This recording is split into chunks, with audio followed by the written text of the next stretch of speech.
પ્રધાનમંત્રી મોદીનો ગુજરાત પ્રવાસનો આજે બીજો દિવસ છે। આજના કાર્યક્રમની જો વાત કરવામાં આવે તો બેચરાજી માટે આજનો દિવસ ખૂબ મહત્વપૂર્ણ છે, કારણ કે પીએમ મોદીના ગુજરાત પ્રવાસના બીજા દિવસે તેઓ બેચરાજીની મુલાકાત લેવાના છે।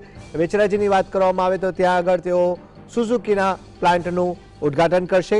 ગુજરાત આજે 9 માઇલસ્ટોન રચવા જઈ રહ્યું છે। પ્રધાનમંત્રી મોદી આજે હાંસલપુર સ્થિત મારુતિ સુઝુકી કંપનીની પહેલી ઇલેક્ટ્રિક કાર મારુતિ વિતારાને લોન્ચ કરશે। આ ઉપરાંત બેટરી પ્લાન્ટનું ઉદ્ઘાટન કરશે। ભારતમાં બનેલી મારુતિ સુઝુકીની આ પહેલી ઇલેક્ટ્રિક કાર જાપાન સહિત 100થી વધુ દેશોમાં નિકાસ કરવામાં આવશે। આ કાર સિંગલ ચાર્જમાં 500 કિલોમીટર સુધી ચાલશે, એટલે ઓટોમોબાઈલ હબ બનવા તરફ ગુજરાતનું આ સૌથી મોટું પગલું ગણી શકાશે।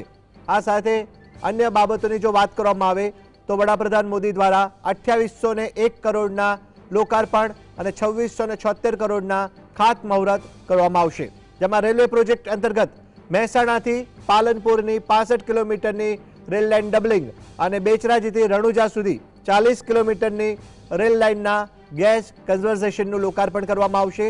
અમદાવાદથી રાજકોટ રેલવે લાઇન ઉપર વિરમગામના સોકલી નજીક 70 કરોડના રેલવે અંડરબ્રિજ બનાવવાની કામગીરીનું પણ ખાતમુહૂર્ત કરાશે।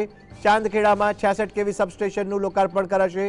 અમદાવાદના શેલા, મણિપુર, ગોદાવી, સનાતલ અને તેલાવ વિસ્તારમાં વરસાદી પાણીના નિકાલ અને ડ્રેનેજ લાઇન નાખવાના 110 કરોડના કામ, ચાંદખેડા અને નારણપુરામાં 50 કરોડના ખર્ચે વોટર ડિસ્ટ્રીબ્યુશન સેન્ટર બનાવવામાં આવશે, જેનું પણ ખાતમુહૂર્ત થશે। ઓડા દ્વારા 1500 કરોડથી વધુના ખર્ચે ઓડાના રોડને 6 લેન બનાવવામાં આવશે, જેની કામગીરીનું ખાતમુહૂર્ત પણ કરવામાં આવશે। આ સાથે જ અમદાવાદ શહેરના વાડજના રામાપીર ટેકરા ખાતે 133.42 કરોડના ખર્ચે બનાવેલા 1449 આવાસો તથા 130 દુકાનોનું લોકાર્પણ કરાશે।